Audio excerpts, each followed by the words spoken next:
नमस्कार मित्रों, लोकार्पण में आपका स्वागत है। और लोकेंद्र रावत जो कि गोपेश्वर मुख्यालय में हम लोग हैं, और आज हमारे साथ जिला कार्यक्रम अधिकारी श्रीमान संदीप कुमार जी हमारे साथ में हैं। आपका स्वागत है लोकार्पण में।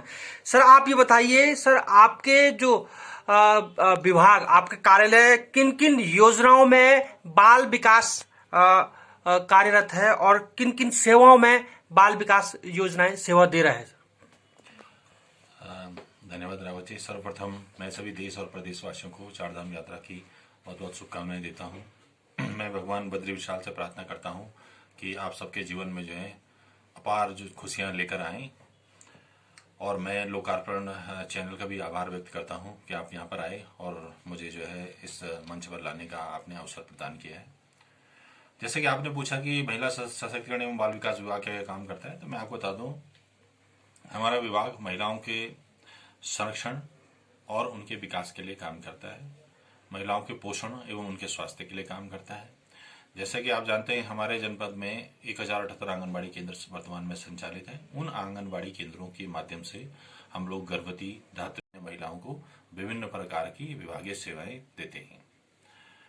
इसके अतिरिक्त महिला सशक्तिकरण के लिए हम लोग सबसे पहले रोजगार देते हैं। हमारे जनपद में लगभग 1860 महिलाएं कार्यरत हैं हमारे विभाग में, तो उनको रोजगार दिया जाता है विभाग के द्वारा। इसके अलावा आपने देखा होगा, जब अस्पताल में बालिका का जन्म होता है तो वैष्णवी किट देते हैं। उसमें बहुत जरूरी सामान होता है, उसमें कुछ वस्त्र होते हैं बालिका के लिए, और इसके अतिरिक्त बेबी ऑयल होता है, बेबी सोप होता है, टॉवल्स होते हैं, डायपर वगैरह होते हैं।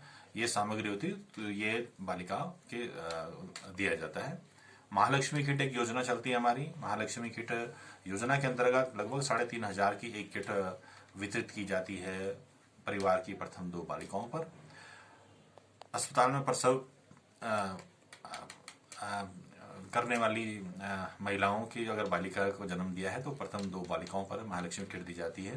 महालक्ष्मी किट में जन्म के समय जो बच्चे के लिए आवश्यक सामग्री होती है वो दी जाती है, जच्चा और बच्चा के लिए। उसमें पोषक आहार होते हैं, ड्राई फ्रूट्स होते हैं, कपड़े वगैरह होते हैं, कंबल होते हैं, और डायपर होते हैं, नैपकिन होते हैं। तो ये सामग्री महालक्ष्मी किट में वितरित की जाती है। इसके अलावा आपने देखा होगा कि नंदा गौरा योजना हमारे विभाग की एक बहुत ही महत्वपूर्ण योजना है।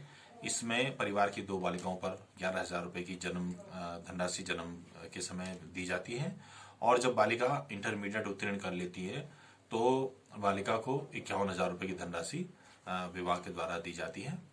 आपको बता दूं, गत वित्तीय वर्ष में हमने लगभग 2200 बालिकाओं को इस योजना में लाभान्वित किया है। यद्यपि उनको अभी धनराशि नहीं मिली, लेकिन उनकी स्वीकृति प्राप्त हो चुकी है, और मुझे लग रहा है 2 से 3 महीने में निदेशालय के द्वारा उनको धनराशि आवंटित कर दी जाएगी। तो ये कुछ महत्वपूर्ण योजनाएं हैं जो हमारा विभाग संचालित कर रहा है। सर, आप ये बताइए, जो महिलाओं की सुरक्षा हेतु क्या हेल्प नंबर है और किस तरह से आपका जो डिपार्टमेंट, आपका जो विभाग है वो कार्यरत है? सर, इस विषय में क्या कहेंगे आप? देखिए, महिलाओं के लिए हम लोग सखी वन स्टॉप सेंटर यहाँ पर संचालित करते हैं, जो पीड़ित महिलाओं को विभिन्न प्रकार की सहायता प्रदान करता है। एक ही छत के नीचे महिलाओं को चिकित्सा सुविधा मिलती है, कानूनी परामर्श मिलता है, इसके अलावा परामर्श दिया जाता है, और पुलिस सहायता की अगर आवश्यकता हो तो वो उपलब्ध कराई थी, एफआईआर दर्ज करनी तो ये सारी सुविधाएं।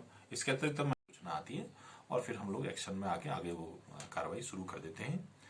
इसके अलावा घरेलू हिंसा से महिलाओं का संरक्षण अधिनियम में हमारे प्रत्येक ब्लॉक में संरक्षण अधिकारी नामित है, बाल विकास परियोजना। तो घरेलू हिंसा से अगर पीड़ित महिलाएं अपनी दरख्वास्त देती हैं तो उस पर हम लोग जो भी विधि सम्मत कार्रवाई होती है वो आगे संचालित करते हैं और महिला की सहायता दी जाती है। आपने इसके अलावा महिलाओं और बच्चों के लिए हेल्पलाइन सुनी होगी, 1090, 1092 और 1098, ये हेल्पलाइंस हैं। इन पे कॉल कर सकते हैं और सहायता तत्काल प्राप्त हो सकती है।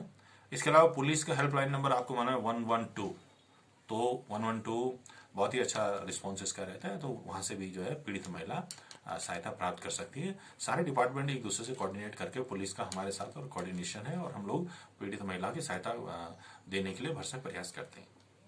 धन्यवाद।